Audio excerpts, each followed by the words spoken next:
এই যে ওষুধটা দেখছেন, এই বোঝানোগুলো তো আগে বোঝালেও পারতো, শুধু শুধু আমাকে আটকে রেখে দিয়েছে। মা এসেছে, বাবা এসেছে, বন্ধুরা রয়েছে, তাও আমাকে কিছুতে ওইদিকে যেতে দিচ্ছে না। সিস্টার, পেশেন্টকে কথা বলতে বারণ করুন, যেটা প্রয়োজন সেটা এখানে করা হচ্ছে। পেশেন্টকে কথা বলতে বারণ করুন, আমি যেন কানে শুনতে পাই না। কথা বলছি আমি, এদিকে আমাকে না বলে। চুপ করুন না একটু, ওষুধগুলো একটু বুঝে নিতে দিন।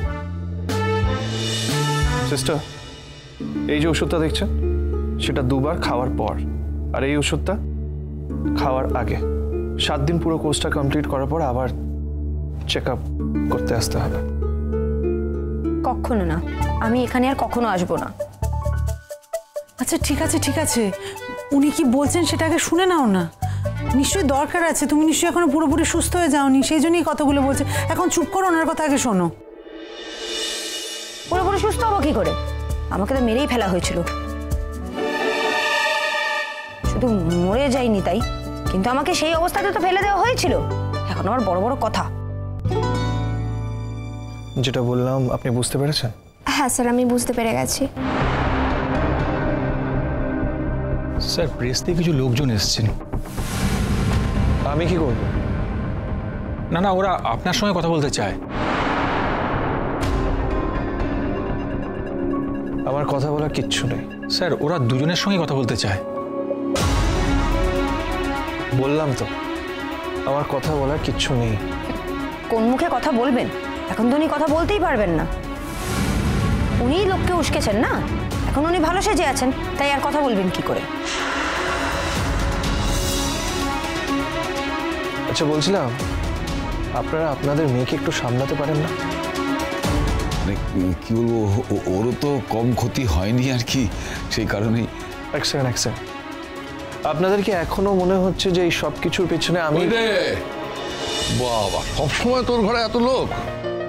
তুই তাই চলে যাবি, তাই দেখা করতে এলাম। তাই বড় মামু? বাহ, তোমাকে বড় মামু ডাকছে, আর আমাকে তখন থেকে যা নয় তাই বলে যাচ্ছে। হ্যাঁ বলছি, কারণ আপনি আর আপনার বাবা মোটেই এক না। বিলেত থেকে ডাক্তারি করে ফিরে এসে যেন লোকের মাথা কিনে নিয়েছেন। হ্যাঁ, এবার বোঝা যাচ্ছে যে তুই ভালো আছিস, কারণ তোর মুখে এখন খই ফুটছে। আমাদের মতো মেয়েদের মুখে খই না ফুটলে চলবে বলো বড় মামু? সবাই তো মারিয়ে দিয়ে চলে যাবে।